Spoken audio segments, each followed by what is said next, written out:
अजित पवारांच्या अपघाती मृत्यूवर संजय राऊतांकडून सुद्धा आता संशय व्यक्त करण्यात आला। विमानामध्ये 6 लोक होते तर 5 मृतदेह कसे मिळाले?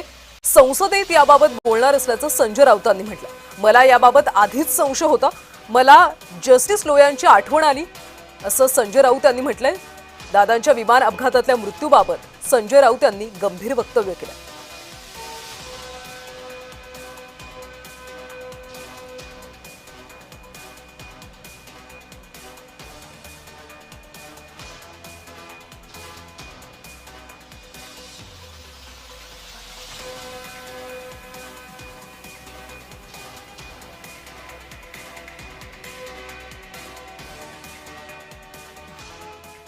उनकी मौत जो है वो रहस्यमय है।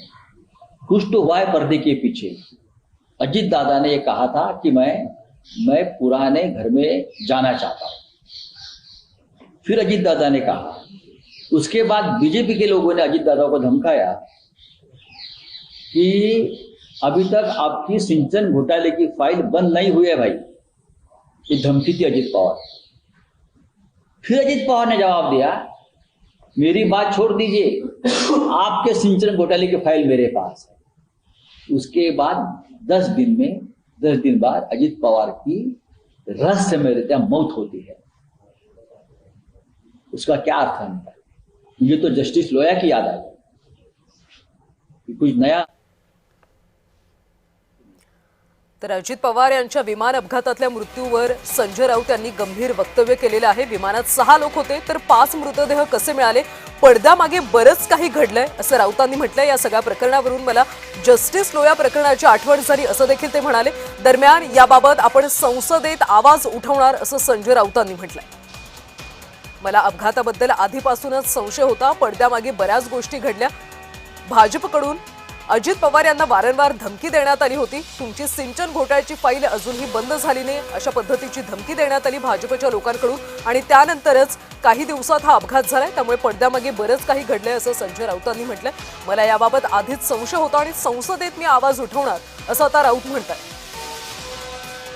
या प्रकरणावरून मला जस्टिस लोयांची आठवण झाली, मला याबद्दल शंका होती असं म्हणत संजय राऊत यांनी विमान अपघातातल्या अजितदादांच्या मृत्यूबाबत एक गंभीर वक्तव्य केलं। विमानात जर 6 लोक होते तर 5च मृतदेह कसे मिळाले असा सवाल देखील त्यांनी उपस्थित केला। खरं तर असा सवाल अमोल मिटकरी यांच्यासह राज्यभरातल्या अनेक नेत्यांनी उपस्थित केलेला आहे राष्ट्रवादीच्या, की जर 6 लोक विमानामध्ये होते तर 5च मृतदेह कसे मिळाले आणि वैमानिकांची शेवटच्या क्षणी का बदली करण्यात आली, का दुसरे वैमानिक त्या ठिकाणी आले, अशा पद्धतीचे अनेक सवाल सध्या राज्यभरातून विचारले जातात। आणि यातच आता संजय राऊत सुद्धा अशा पद्धतीची वक्तव्य करतात। अतिशय गंभीर वक्तव्य त्यांनी केलेलं आहे। हे आधीपासूनच सगळं घडत होतं। अजित पवार यांना भाजपकडून वारंवार धमक्या येत होत्या, तुमची सिंचन घोटाळ्याची फाईल अजून देखील आहे अशा पद्धतीची धमकी अजित पवार यांना देण्यात आली होती। त्यामुळे पडद्यामागे बरंच काही घडत होतं, भाजपकडून धमकी मिळत होती आणि त्यानंतरच 10 दिवसात हा अपघात झाला। रहस्यमयी मृत्यू असल्याचं संजय राऊत यांनी म्हटलं। राष्ट्रवादीचे प्रवक्ते सूरज चव्हाण सध्या फोनलाईनवरून आपल्यासोबत जोडले गेलेले आहेत। चव्हाणजी, संजय राऊतांचं वक्तव्य तुम्ही ऐकलं असेल, ते असं म्हणतात की भाजपकडून वारंवार अजित पवार यांना धमकी देण्यात आली होती आणि त्यानंतर रहस्यमयरित्या त्यांचा असा मृत्यू झाला। हे बघा, त्यांचा मृत्यू झाला हे अंतिम सत्य आहे। त्या धक्क्यातून आम्ही अजून बाहेर सावरलेले नाहीयेत। आता संजय राऊत साहेबांचं काम रोज आग लावायचं असतं, ते काम ते करत असतात, त्याच्यामुळं त्यांच्या वक्तव्याला येणे। आमचं एवढंच म्हणणं आहे की या सगळ्या घटनेचं अंतिम सत्य बाहेर आले पाहिजे। ब्लॅक बॉक्स आता सापडलेला आहे, त्याच्यावर चौकशी चालू आहे आणि तिथं नेमकं काय घडलं हे त्या ब्लॅक बॉक्सच्या माध्यमातून आपल्याला समजेल। आमचं राष्ट्रवादी काँग्रेस पक्ष आणि महाराष्ट्रातल्या जनतेची एवढीच इच्छा आहे की या घटनेची चौकशी होऊन ते बाहेर आलं पाहिजे। नेमका ऍक्सिडेंटला कारणीभूत कोण आहे, मशीनमध्ये खरंच बिघाड झाला होता का की मानवी चुकीमुळे तो झालेला आहे, ही सगळी माहिती आमची पण इच्छा आहे की ती बाहेर आली पाहिजे, ती तात्काळ बाहेर आली पाहिजे। यासाठी आम्ही सुद्धा प्रयत्न करणार आहोत। आताच्या घडीला आम्ही या धक्क्यामध्ये असल्यामुळं आम्ही लगेच याच्या पाठीमागे लागणार आहोत की नेमका अपघात का झाला, कशामुळे झाला, त्याला कारणीभूत काय, त्याची माहिती नक्कीच घेऊ। आता राऊत साहेबाला कसं असतं, रोज काहीतरी खाद्य लागतं, त्या खाद्यावरती ते बोलत असतात। त्यापेक्षा आमचा माणूस गेलाय, आमचा माणूस का गेला, कशामुळे गेला याची सत्यता आम्हाला कळायला पाहिजे. यासाठी आम्ही सुद्धा सातत्यानं त्या घटनेच्या मागे राहणार आहोत. की चव्हाणजी, तुम्ही आमच्यासोबत अशाच पद्धतीने राहा. सध्या रुपाली ठोंबरे पाटील सुद्धा आपल्यासोबत जोडल्या गेलेले आहेत. रुपालीजी, तुम्ही सुद्धा अनेक सवाल उपस्थित केलेले आहेत की 6 लोक होते मग 5च मृतदेह कसा, असं म्हणत तुम्ही अपघाताबद्दल शंका उपस्थित केलेली आहे. संजय राऊतांनी सुद्धा या सगळ्याला आता दुजोरा दिल्याचं पाहायला मिळतं. एक लक्षात घ्या, अजितदादांची घटना ही महाराष्ट्रातल्या प्रत्येक कुटुंबातील व्यक्तीला चटका लावणारी होती आणि त्या घटनेचे सगळं सत्य हे महाराष्ट्रातल्या प्रत्येक लोकांना कळणं गरजेचं आहे. आता त्याच्यामध्ये कोणी दुजारा द्यायचा आहे का कोणी पाठपुरावा करायचा, हा ज्याच्या त्याचा तो वैयक्तिक प्रश्न जरी असला तरी तो आमच्यासाठीच. मी राऊत साहेबांच्या ह्याच्यात त्यांचं धन्यवाद म्हणेल की आमच्या समोर फक्त सत्य येऊ द्या की आमचा नेता कोणत्या कारणामुळे गेला आणि कशा पद्धतीने गेला. कारण का इतकं भयान आहे. आज 6वा दिवस आहे, पचनी पडत नाही हो. आमचं नेत्यांचं राजकारणातले समाजात काम करणाऱ्यांचं सोडून द्या. ज्या साध्या गृहिणी माता आहेत, ज्या वयस्कर माता आहेत, भगिनी आहेत, त्या सुद्धा विचारतात की असं झालं कसं, हे त्याच्या समोर आलं पाहिजे. कारण का कुणालाही विश्वास बसत नाहीये की अजितदादा आज आपल्यात नाहीयेत. त्याच्यामुळे या सगळ्या घटनेचं पारदर्शक चौकशी होऊन समोर येणं गरजेचं आहे. जे सत्य असेल ते समोर आल्यानंतर ऍटलिस्ट जो माणूस आमच्यापासून दुरावला गेलेला आहे, आमच्यामध्ये नाहीये, खरं तर कळू द्या आणि ती चौकशी झाली पाहिजे. त्यामुळेच हे सगळी कालची जी काही थोडंसं कुठेतरी आम्ही शुद्धीवर आल्यानंतर ते मांडणं गरजेचं होतं. नक्कीच रुपालीताई, त्यामुळे आता चौकशीतून नेमकं काय काय समोर येतं हे पाहणं देखील महत्वाचं आहे. धन्यवाद या प्रतिक्रियेसाठी. सध्या अमोल मिटकरी आपल्यासोबत जोडले गेलेले आहेत. मिटकरीजी, काल सुद्धा तुम्ही काही सवाल उपस्थित केले होते. पायलट ऐनवेळी का बदलण्यात आले, 6 लोक होते तर 5 मृतदेह का, असे सवाल आज संजय राऊत यांनी सुद्धा उपस्थित केलेत आणि त्यांनी तर म्हटले की आता मी संसदेत आवाज उठवणार आहे. तुम्ही कुठल्या पातळीवर आवाज उठवाल? मी पण आता अधिवेशन आहे ना, महाराष्ट्राचं अर्थसंकल्पीय अधिवेशन 23 फेब्रुवारी पासून आहे. मी पण एका सभागृहाचा सदस्य आहे. संजय राऊत साहेबांनी विचारलेले प्रश्न असो की अमोल मिटकरींनी विचारलेले प्रश्न असो, हे महाराष्ट्राच्या जनतेच्या मनातले प्रश्न आहेत. आम्हाला शंका येते आहे कारण 2-4 दिवस मी स्वतः प्रचंड मानसिक धक्क्यामध्ये होतो. त्या धक्क्यातून सावरत असताना बऱ्याच काही गोष्टीचं अनालिसिस करताना की दादा नेमके बसले कधी, ते सीसीटीव्ही फुटेज कुठे आहे, दादांचं प्रत्येक अपडेट असायचं. दादा एअरपोर्टवर ज्या कलिनामधून 8 नंबर गेटमधून प्रत्येक वेळेस VIP विमानातून जायचं, त्यांच्या स्पेशल विमानातून. तिथून कलिनापर्यंत येईस्तोवर, आता देवगिरी ते कलिना सकाळी 6-7 वाजेपर्यंत येईस्तोवर काय 20 मिनिटं लागतात. पण तिथं साधारणपणे सकाळी ट्रॅफिक नसते. मग पायलट म्हणले, जे मूळ पायलट होते ते म्हणतायत आम्ही ट्रॅफिकमध्ये अडलो होतो, पायलट आणि को पायलट. त्याच्यानंतर वेगळा पायलट बदलला गेला. आता त्या कपूरची बायको म्हणते माझा नवरा जिवंत आहे. त्याच्यानंतर 6 लोकांनी विमान प्रवासाला सुरुवात केली आणि नंतर मग वेळ आली. त्यात दाखवल्या गेलं की 5च मृतदेह सापडले. जळालेल्या मृतदेहाच्या अवतीभोवतीच्या कागदाला आस पण लागलेली नाही. साधी ते कागद पण अर्धवट जळालेले असते, ते मान्य केलं असतं. दादांच्या हातातली घड्याळ पूर्वी दाखवल्या गेली की घड्याळ आणि दादाची ओळख पटवली, नंतर ती घड्याळ कुठं गायब झाली ते पण कोणाला माहित नाही.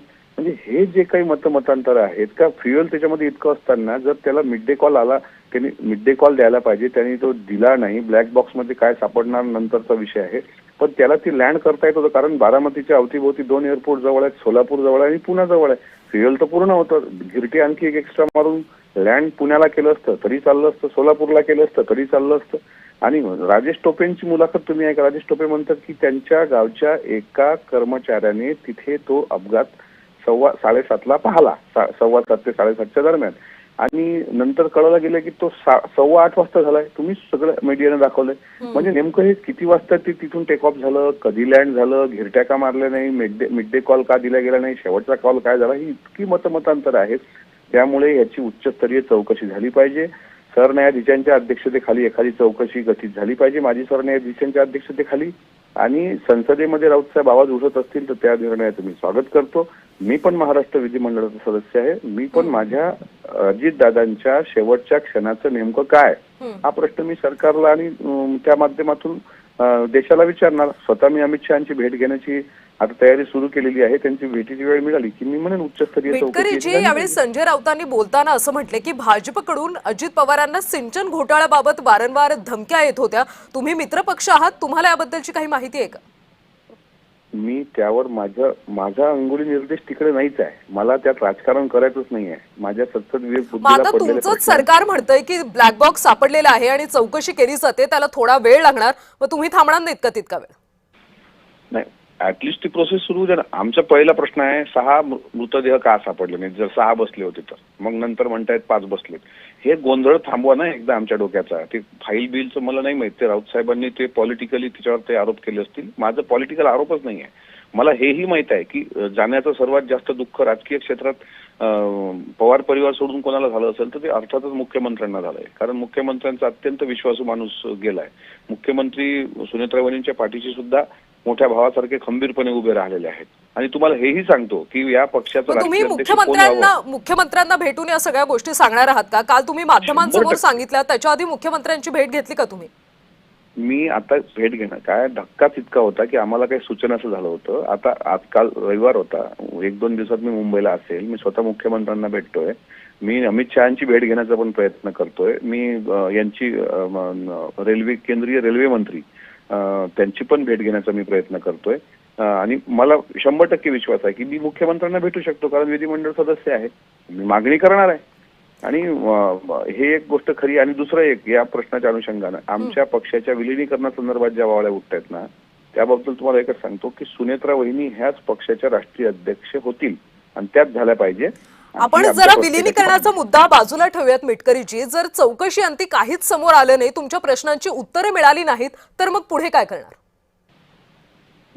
एकदा महाराष्ट्राच्या समोर येऊ द्या ना. चौकशी अंती काय होईल स्पष्ट ते होईलच. पण चौकशीमध्ये हे तर आमच्या मनाच्या प्रश्नाची उत्तरं समाधानकारक भेटली तर त्यात काही आम्ही समजून जाऊ की हा विमान क्रॅशच होतं. मग काय इलाज काय त्याला? तो अपघात होता हेच समजावं लागेल. पण विनायक मेटेंचं शेवटचं काय झालं, नंतर 2-4 दिवस चर्चा झाल्यानंतर तो विषयच बंद पडला. मुंडे साहेबांचं तसं, महाजन साहेबांचं तसं. या सगळ्या गोष्टी काळाच्या ओघात वाहून जाऊ नये, दबून राहू नये. जे सत्य आहे ते जनतेसमोर आलं पाहिजे. बस एवढंच आमचं म्हणणं आहे. तुम्ही एक महत्वाचं म्हणाला होतात की 6 लोक होते आणि 5 मृतदेह मिळाले. डीजीसीआय कडे तुम्ही काही पत्रव्यवहार करणार आहात का? कारण ती माहिती त्यांच्याकडून मिळते की एखाद्या विमान प्रवासाला मोठा नेता जात असेल तर त्यांच्याकडे ती माहिती जाते की किती लोक आहेत, कोणती आहेत, पायलट कोण आहेत. त्यांच्याशी काही पत्रव्यवहार केलाय का तुम्ही? त्याशी मी काल संपर्क केला होता आणि सोलवट साहेब तिथे ते पाहत होते. त्यांना म्हटलं मला ती लिस्ट पाठवा की त्या दिवशी त्या याच्यामध्ये पॅसेंजर किती होते. त्याच्यामध्ये 3 नावं आली.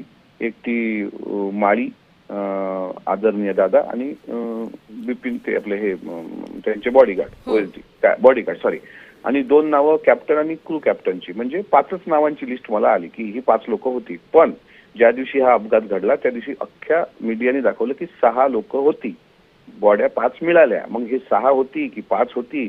पायलट का बदलल्या गेले? पायलट पूर्वीचा कोण होता? ज्या पायलटचा इतिहास ड्रंक आपलं मद्यपी म्हणून आहे, तो पायलट कसा ठेवला गेला? विमान जर नादुरुस्त होतं, कारण मला आठवतं की जे गुजरातच्या मुख्यमंत्र्यांचं अपघाती निधन झालं विमानामध्ये, त्यानंतर एक शासन निर्णय निघाला होता की असे नादुरुस्त प्रायव्हेट विमानं VIP लोकांना वापरायला देऊ नये. पण त्या GRची अंमलबजावणी का झाली नाही हे सगळं एकदा क्लिअर झालं पाहिजे महाराष्ट्राच्या समोर. बस माझं तेवढंच म्हणणं आहे. आणि हा लढा मी शेवटपर्यंत देत राहणार आहे. मी जोपर्यंत जिवंत आहे तोपर्यंत. मिटकरीजी, त्यामुळे तुमच्या लढ्याला आता काय यश मिळतं, कितपत यश मिळतं हे पाहावं लागेल. धन्यवाद या सगळ्या सविस्तर प्रतिक्रियेसाठी.